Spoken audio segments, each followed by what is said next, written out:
अहाना के प्लान से दुर्गा देवी के मूर्तियों के लिए मिला बड़ा ऑफर। जी हाँ दोस्तों, बड़े घर की छोटी बहू की कहानी अब एक ऐसे रोमांचक मोड़ पर आ खड़ी हुई है जहाँ परंपरा और आधुनिक सोच के बीच का संघर्ष एक नई दिशा ले रहा है। बड़े घर की चारदीवारी के भीतर जहाँ कल तक सिर्फ पिशमनी के तानों की गूंज और पुराने रीति रिवाजों का पहरा था, वहाँ अब बदलाव की एक नई सुगंध आने लगी है। यह सुगंध मिट्टी की उस सौंधी खुशबू से जुड़ी है जो दुर्गा देवी के हाथों की कला का हिस्सा रही है। अहाना, जो इस घर की सबसे छोटी बहू है, उसने केवल एक बहू होने का कर्तव्य नहीं निभाया, बल्कि उसने वह कर दिखाया जिसकी कल्पना इस घर के किसी सदस्य ने कभी नहीं की थी। कहानी की शुरुआत उस सुबह से होती है जब अहाना अपने ऑफिस जाने के लिए तैयार हो रही है, लेकिन उसके दिमाग में अपनी सासू माँ दुर्गा देवी के हाथों की बनाई हुई मिट्टी की वे सुंदर मूर्तियां घूम रही है। उसने देखा था कि कैसे रात के सन्नाटे में जब पूरा घर सो जाता था, दुर्गा देवी मिट्टी से सजीव आकृतियां उकेरती थी। उनकी कला में जो बारीकी और ममता थी, उसे दुनिया की नजरों से छिपा कर रखा गया था, क्योंकि पिशमनी के अनुसार एक बड़े घर की औरत का मिट्टी से हाथ साना खानदान की इज्जत के खिलाफ था। लेकिन अहाना जानती थी कि यह केवल मिट्टी नहीं, बल्कि एक महिला का आत्मसम्मान और उसका दबा हुआ हुनर है। ऑफिस पहुंचते ही अहाना ने अपने बॉस रोहित गांगुली सर से मिलने का समय मांगा। रोहित सर एक विजनरी इंसान है और अहाना की कार्यकुशलता पर उन्हें पूरा भरोसा है। अहाना ने उनके केबिन में घुसते ही बिना किसी भूमिका के अपनी योजना पेश की। उसने अपनी सासू माँ और पड़ोस की कुछ अन्य बुजुर्ग महिलाओं द्वारा बनाई गई मूर्तियों की तस्वीरें सर को दिखाई। उसने समझाया कि कैसे यह केवल एक छोटा सा घरेलू काम नहीं है, बल्कि एक लुप्त होती सांस्कृतिक विरासत है जिसे सरकारी प्रोत्साहन की सख्त जरूरत है। अहाना के शब्दों में जो दृढ़ता थी और उसकी आंखों में जो सच्चाई थी, उसने रोहित सर को प्रभावित कर दिया। उन्होंने अहाना को बताया कि सरकार की एक नई योजना नारी शक्ति स्वरोजगार मिशन के तहत इस तरह के प्रोजेक्ट्स को बड़ी आर्थिक मदद और सरकारी टेंडर मिल सकते हैं।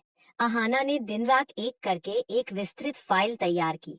उसने अपनी सासू माँ के प्रोजेक्ट को नारी शक्ति मूर्ति कला केंद्र का नाम दिया और कागजी कार्रवाई में वह सारी जानकारी भरी जो इस काम को एक पेशेवर रूप दे सके। उधर बड़े घर में पिशिमनी का गुस्सा सातवें आसमान पर था। उन्हें लगा कि अहाना नौकरी के बहाने घर की मर्यादाओं को लांघ रही है। जब भी अहाना देर से घर आती, पिशिमनी अपने तीखे शब्दों के बाण छोड़ना शुरू कर देती थी। वे दुर्गा देवी को भी नहीं छोड़ती और उन्हें उकसाती रहती कि तुम्हारी लाडली बहू अब तुम्हें मिट्टी के खेल से निकालकर सरकारी दफ्तरों की ठोकरें खिलाएगी। लेकिन दुर्गा देवी के मन में अहाना के प्रति एक अटूट विश्वास पैदा हो चुका था। उन्हें अहाना में वह बेटी नजर आने लगी थी जो उनके सपनों को पंख देने की कोशिश कर रही थी।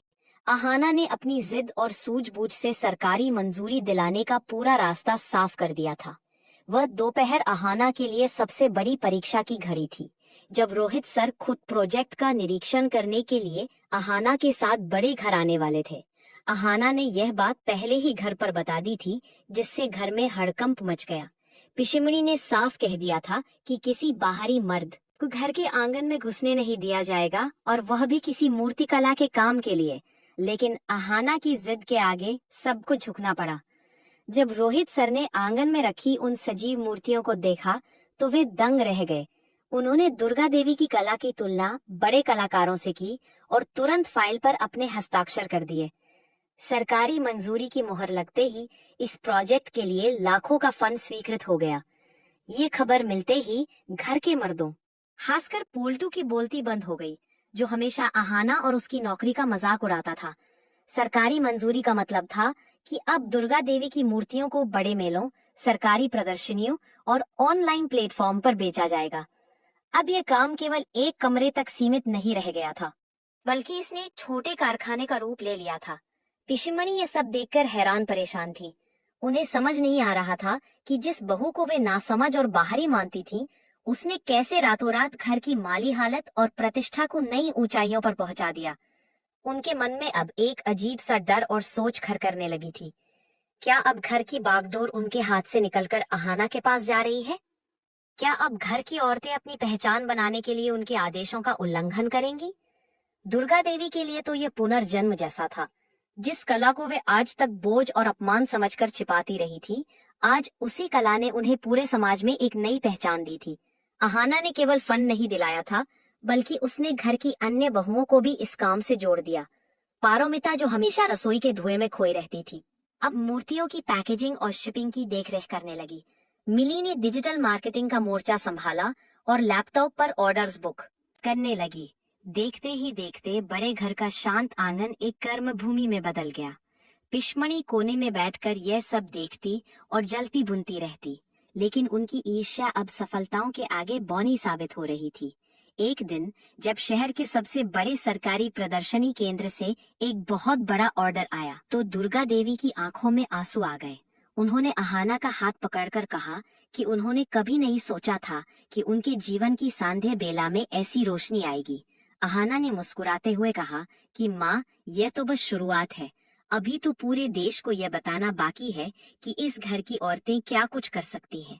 कहानी का यह मोड़ दर्शकों को यह संदेश देता है कि हुनर कभी बूढ़ा नहीं होता, और अगर इरादे नेक हों तो एक छोटी बहू भी पूरे परिवार की तकदीर बदल सकती है।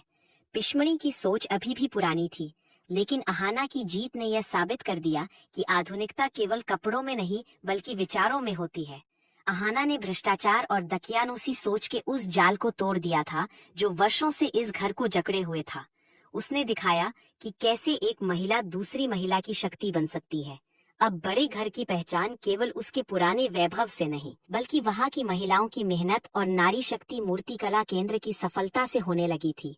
आने वाले एपिसोड्स में यह देखना दिलचस्प होगा कि पिशमणी अपनी खोई हुई सत्ता वापस पाने के लिए क्या नया षड्यंत्र रचती है, और अहाना कैसे अपनी मासूमियत और बुद्धिमानी से उनके हर वार को नाकाम करती है। यह संघर्ष केवल एक घर की कहानी नहीं है, बल्कि हर उस महिला की कहानी है जो अपनी कला और अपने अस्तित्व के लिए लड़ रही है। अहाना का यह सफर अभी और भी चुनौतीपूर्ण होने वाला है, क्योंकि सफलता अपने साथ कई दुश्मन भी लाती है, लेकिन अहाना की जिद और दुर्गा देवी का आशीर्वाद इस बड़े घर की छोटी बहू को हर मुश्किल से निकालने के लिए काफी है। इस बदलाव ने घर के माहौल को पूरी तरह बदल दिया है, और अब बड़े घर के दरवाजे केवल मेहमानों के लिए ही नहीं बल्कि नई संभावनाओं और उम्मीदों के लिए भी खुल गए हैं।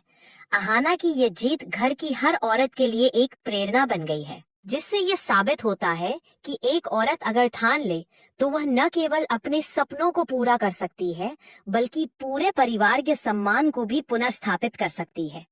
पिशमनी की हैरानी अभी खत्म नहीं हुई है, क्योंकि वे देख रही हैं कि उनकी सत्ता की नींव अब धीरे धीरे हिल रही है, और घर की नई पीढ़ी अपनी मेहनत के दम पर अपना साम्राज्य खड़ा कर रही है। कहानी का हर पल अब नए उत्साह और जज्बे से भरा हुआ है, जो दर्शकों को यह सोचने पर मजबूर करता है कि क्या वाकई एक छोटी बहू में इतनी ताकत होती है कि वह सदियों पुरानी बेड़ियों को एक झटके में तोड़ दे। अहाना का आत्मविश्वास अब उसके चेहरे पर साफ झलकता है, और दुर्गा देवी का संतोष ही अहाना की सबसे बड़ी उपलब्धि है। आने वाले समय में यह मूर्तिकला का कारोबार किस ऊंचाई तक पहुंचेगा और अहाना के रास्ते में और कौन सी नई रुकावटें आएंगी, यह देखना बहुत रोमांचक होगा। आज के एपिसोड में बस इतना ही। कमेंट में बताइए ये स्टोरी कैसा लगा।